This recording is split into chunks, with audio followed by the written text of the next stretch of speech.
സ്ട്രെസ്സും ടെൻഷനും ഒന്നും ഇല്ലാത്തവരായിട്ട് നമ്മളുടെ ഇടയിൽ ആരും തന്നെ ഉണ്ടാവില്ല. പല ആൾക്കാരും ഈ സ്ട്രെസ്സിനെയും ടെൻഷനെയും ഒക്കെ ഓവർകം ചെയ്യുന്നത് പല രീതിയിലാണ്.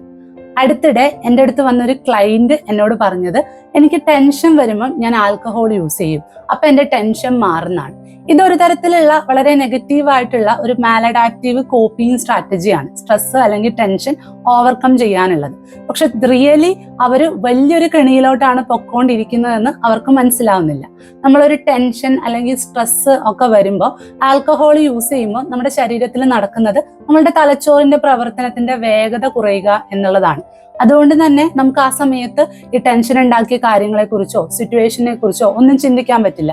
നമ്മുടെ തോട്ട് പ്രോസസ്സ് അവിടെ സ്റ്റോപ്പ് ആവും. സോ നമുക്ക് ടെമ്പററി ആയിട്ടുള്ള ഒരു ഹീലിംഗ് അല്ലെങ്കിൽ ആശ്വാസം ഒക്കെ കിട്ടും. ഇത് പല ആൾക്കാരും തെറ്റായിട്ട് എടുക്കാറാണ് പതിവ്. അതുകൊണ്ട് തന്നെയാണ് ആ ക്ലയന്റ് എന്നോട് പറഞ്ഞത്, ടെൻഷൻ വരുമ്പോൾ ഞാൻ ആൽക്കഹോൾ യൂസ് ചെയ്യുന്നു. സോ പതിയെ പതിയെ ഇത്തരത്തിലുള്ള ആൾക്കാർ ഒരു അഡിക്ഷനിലോട്ട് മാറുകയും അല്ലെങ്കിൽ അഡിക്റ്റ് ആയിട്ട് മാറുകയും ഒക്കെ ചെയ്യാറുണ്ട്. സോ നിങ്ങളോ നിങ്ങളുടെ സുഹൃത്തുക്കളോ ഇത്തരത്തിലുള്ള ഒരു പ്രവർത്തനം ചെയ്യുന്നുണ്ടെങ്കിൽ തീർച്ചയായും ഒരു പ്രൊഫഷണലിന്റെ ഹെൽപ്പ് സീക്ക് ചെയ്യണം. അല്ലെങ്കിൽ നമുക്ക് ഈസി ആയിട്ടുള്ള പല മെത്തേഡുകളും ഉണ്ട് ഈ സ്ട്രെസ്സിനെയും ടെൻഷനെയും ഒക്കെ ഓവർകം ചെയ്യാൻ. അത് നിങ്ങൾ പഠിച്ചെടുക്കുകയും വേണം.